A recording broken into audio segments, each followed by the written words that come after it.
제가 한국에 있었던 교회에서 있었던 일입니다. 담임 목사님께서 교회 안에 어떤 일이 일어나는지를 정확하게 모르시다가 자꾸만 이 밖에서 바이블 스터딩이 성경 공부가 이루어지는 것을 발견하게 되었습니다.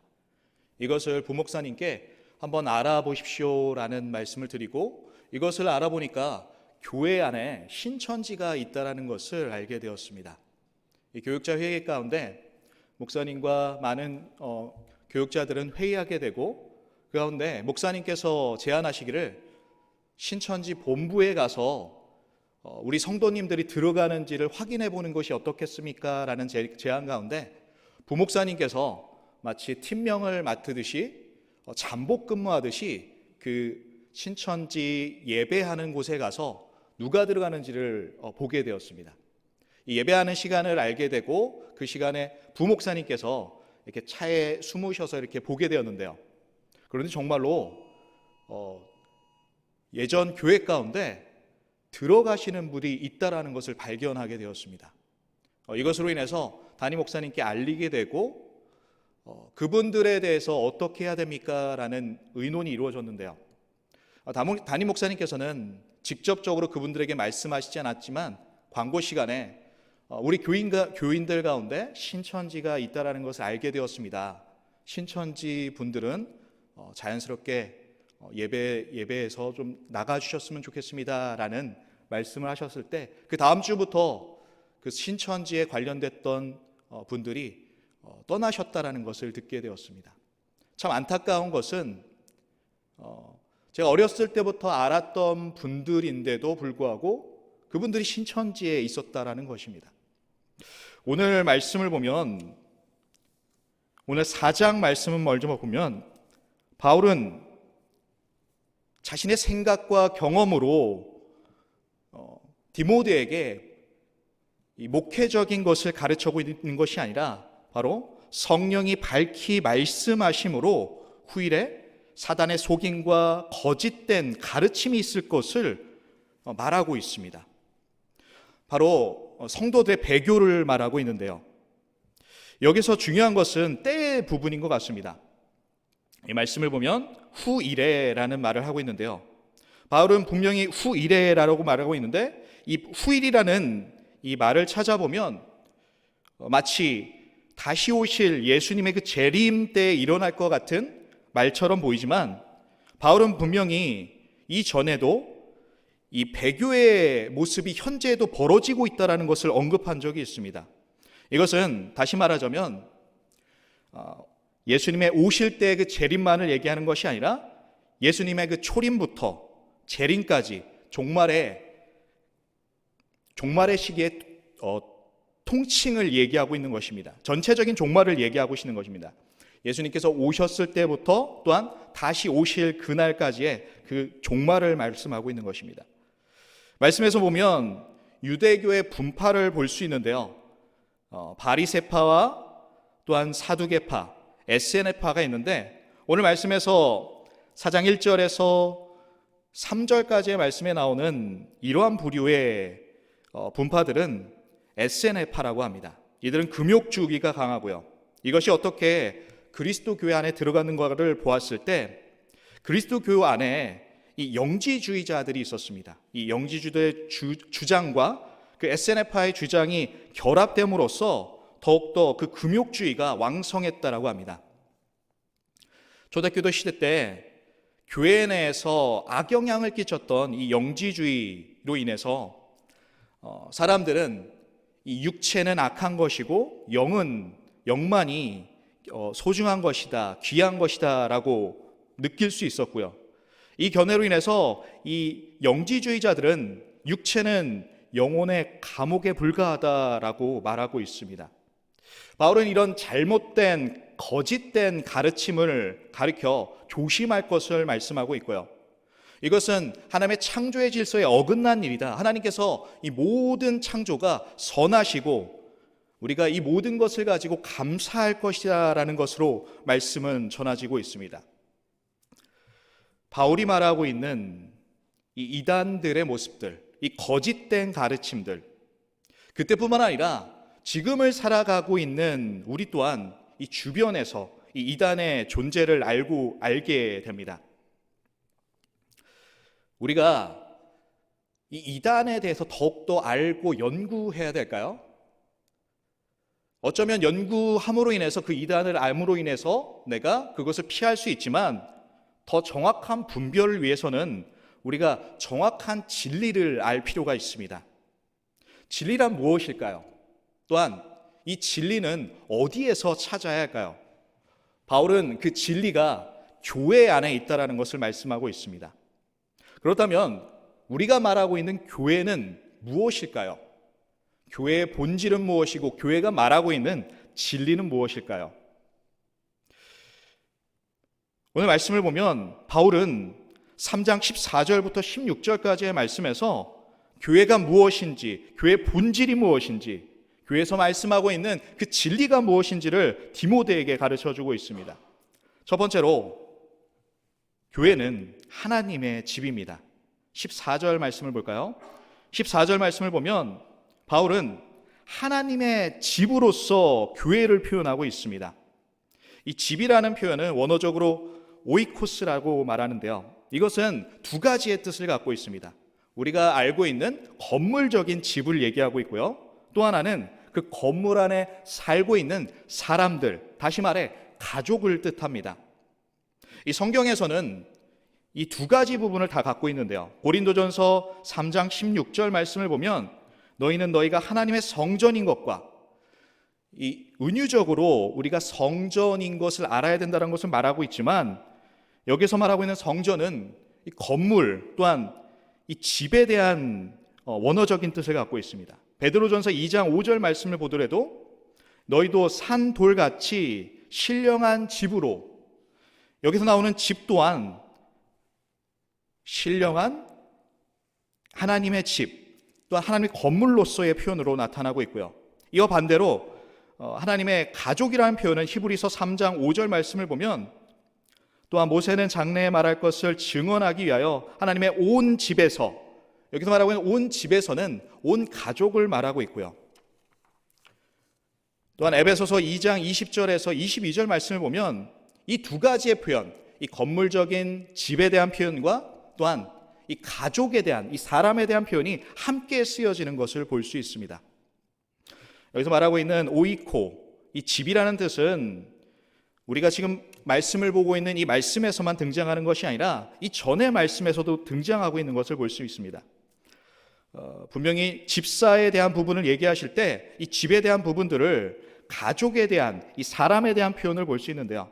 이 문맥적으로 본다면 우리가 이 집이라는 표현을 건물적인 의미보다는 가족적인, 가족이라는 그 의미로 문맥상으로 그것으로 가까이 볼 수 있는 것입니다. 교회는 하나님의 집, 하나님의 가족입니다. 이것은 무엇을 뜻하냐면 바로 이 가족 구성원 안에서 우리 하나님께서 영적인 아버지가 되시고 우리 모두는 하나님의 자녀이며 그리스도인이라는 것입니다. 우리 목사님께서 누가복음 15장 말씀을 계속해서 시리즈 설교로 말씀하고 계신데요. 돌아온 탕자에 대해서 말씀하고 계신데 첫 번째 설교가 바로 돌아온 탕자에 대해서 말씀하셨고 두 번째 설교가 집에 있는 탕자에 대해서 말씀하셨습니다. 그들은 아버지와 아들의 관계에 있었지만 두 아들은 자신들이 종으로서 살아가고 있는 모습을 말하고 있고요. 심지어 돌아온 탕자 둘째 아들의 모습에서도 내가 종이 되겠다라는 마음으로 아버지께로 돌아가는 것을 볼 수 있고 그 집안에 있었던 첫째 아들 또한 종으로서 아버지를 대하고 있음을 볼 수 있습니다. 하나님께서는 우리와의 관계가 아버지와 아들이라는 것을 말씀하고 있습니다. 다시 말해서 우리가 한 가족이라는 것을 말씀하고 있는 것입니다. 목사님께서 전체 저희들을 보면서 우리는 같은 형제입니다. 옆에 있는 아우시고 또한 형입니다 라고 표현하신 것처럼 우리는 한 가족으로서 형과 형제 또한 자매이며 형제인 것입니다. 우리가 함께 기억해야 하는 것은 하나님의 가족으로서 한 교회를 우리가 이루어 가야 한다는 것입니다. 두 번째로 우리가 알아야 할 것은 15절 말씀을 보면 살아계신 하나님의 교회를 표현하고 있습니다. 그래서 등장하고 있는 살아계신 하나님이라는 표현은 이 구약을 보면 때때로 표현되는 것을 볼 수 있는데요. 하나님을 모르는 자들에게 표현할 때 살아계신 하나님, 또한 우상과 하나님을 의도적으로 대조할 때 살아계신 하나님으로 표현하는 것을 볼 수 있습니다. 이 여호수아 3장 10절 말씀을 보면 또 말하되 살아계신 하나님이 너희 가운데서 계시사 가나안 모든 족속을 너희 앞에서 반드시 쫓아내실 줄을 이것으로써 너희가 알리라라고 말씀하고 있습니다. 이제 여호수아는 하나님께서 말씀하신 이 가나안 땅에 도착하게 됩니다.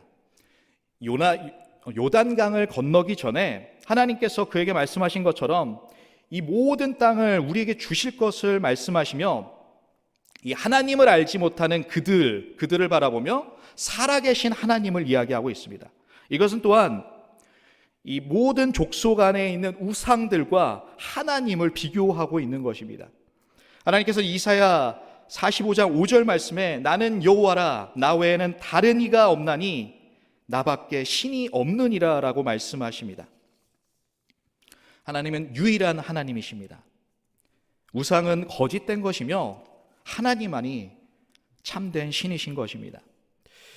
바울은 에베소의 상황을 알았던 것 같습니다. 에베소의 상황을 보면 그 지역에 아데미 성전이 있었습니다. 이 아데미 성전을 볼 때 이 에베소에 있는 교인들은 이 웅장함과 화려함 가운데 이 우상이 만들어진 모습을 보고 이것들이 얼마나 귀한지를 느끼고 그것이 얼마나 참된지를 더욱더 생각했을 것입니다. 하지만 바울이 얘기하고 있는 것은 이 우상들은 죽은 우상이며 죽은 신이며 그것은 건물에 불과하다라는 것을 말씀하고 있습니다.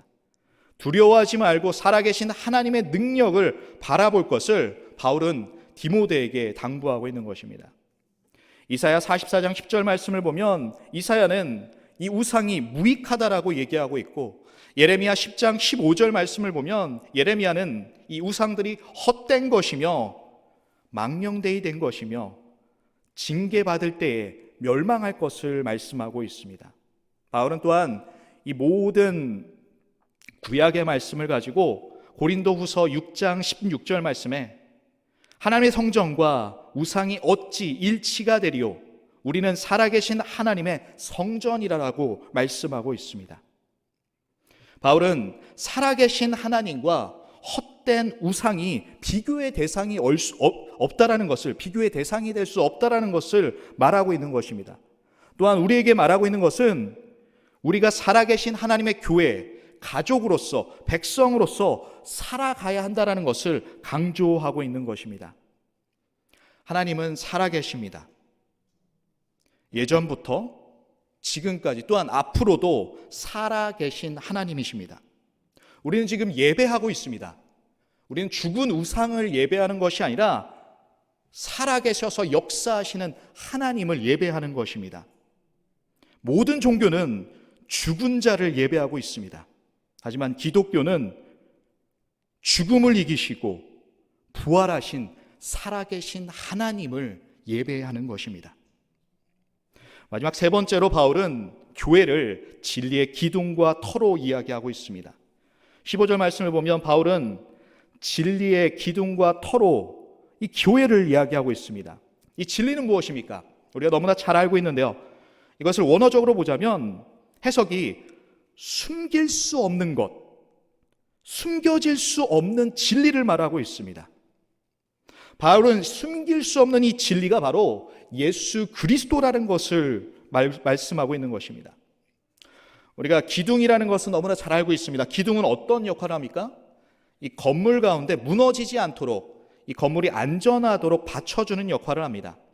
또한 이 기둥은 외향적으로 볼 때 높이 드러남으로써 멀리서도 그것을 분명히 볼 수 있는 역할을 할 수 있습니다. 따라서 진리의 기둥이라는 표현은 교회는 바로 예수 그리스도로 무너지지 않고 주님만을 드러내야 한다는 것을 말씀하고 있는 것입니다. 이 터의 원어적인 뜻을 보면 견고케 하다, 다시 말하자면 건물을 받치고 있는 대지를 이야기합니다. 이것을 다시 한번 해석해 보면 이단이나 복음을 방해하는 세력들의 공격이 있을지라도 교회가 흔들리지 않고 진리 대신 예수 그리스도의 그 터에 머물러야 한다는 것입니다. 우리는 진리를 고집해야 합니다. 진리이신 예수 그리스도만을 붙잡아야 하는 것입니다. 바울은 신기하게도 이 진리에 대해서 진리에 대해서 말하고 16절의 말씀에서 경건의 비밀이 바로 이 진리이신 예수 그리스도라는 것을 분명히 하고 있습니다. 16절 말씀입니다. 크도다 경건의 비밀이여 그렇지 않다 하는 이가 없도다. 그는 육신으로 나타난 바 되시고 영으로 의롭다 하심을 받으시고 천사에게 보이시고 만국에서 전파되시고 세상에서 믿음 바 되시고 영광 가운데서 올려지셨느니라. 아멘. 바울은 아주 간결하지만 장황한 진리의 찬양을 드리고 있는 것입니다. 하나님이신 예수님께서 인간의 몸으로 이 땅에 오셨습니다. 이것은 인간의 옷을 입었다라는 것이 아니라 그분이 바로 인간이 되셨다라는 것입니다. 참 인간이 되셨고 또한 참 하나님이심을 말씀하고 있는 것입니다. 죄 없으신 예수님께서 죄 많은 우리를 위해 하늘 영광 버리시고 이 땅에 오신 것입니다. 갈라디아서 3장 13절을 보면 그리스도께서 우리를 위하여 저주를 받게 되사 율법의 저주에서 우리의 속량하시니 기록된 바 나무에 달린 자마다 저주 아래 있는 자라 하였음이라. 아멘. 율법에 의하면 나무에 달려 죽은 자는 하나님의 저주를 심판을 받은 자입니다. 그러나 예수님께서는 십자가에서 죽으신 것이 자신의 죄 때문이 아니라 바로 우리의 죄를 대신해서라는 것을 말씀하고 있습니다. 우리의 죄를 대신해서 하나님께서 심판을 받으셨다라는 것입니다. 이것으로 예수님께서는 우리의 죄값을 다 치루신 것입니다. 예수님께서는 하나님의 심판의 그 죽으심으로 끝나신 것이 아니라 그 죽음을 이기시고 부활하셨습니다. 부활은 예수님의 죄 없으심을 보여주는 것입니다. 로마서 1장 4절 말씀을 보면 성경의 영으로는 죽은 자 가운데서 부활하사 능력으로 하나님의 아들로 선포되셨으니 곧 우리 주 예수 그리스도시니라. 아멘. 부활의 승리 가운데 주님은 그 능력을 보이셨습니다. 인간이실 뿐만 아니라 참 하나님이심을 보여주셨습니다. 또한 부활 사건 이후에 천사에게 그것이 나타났을 뿐만 아니라 500명이 넘는 사람들에게 그것이 보여졌고 제자들과 40일 동안 함께 하심으로써 승천하시기 전에 다시 한번 그들에게 말씀하시기를 내가 다시 너희들에게 올 것을 다시 재림하실 것을 말씀하시면서 우리가 이 땅의 증인이 될 것을 말씀하십니다. 사도행전 1장 8절 말씀에 오직 성령이 너에게 임하시면 너희가 권능을 받고 예루살렘과 온 유대와 사마리아와 땅끝까지 이르러 내 증인이 되리라 하시니라. 아멘. 우리는 주님께서 말씀하시는 교회로서 증인된 삶을 살아가야 합니다. 바울은 사단의 공격 앞에 교회가 어떻게 그 본질을 지켜야 하는지를 말씀하고 있습니다. 먼저 우리가 한 가족이라는 것, 이 교회 안에 한 가족이라는 것을 깨달아야 한다라고 말하고 있습니다. 또한 우리가 말하고 있는 아버지가 살아계신 하나님임을 선포하고 있는 것입니다.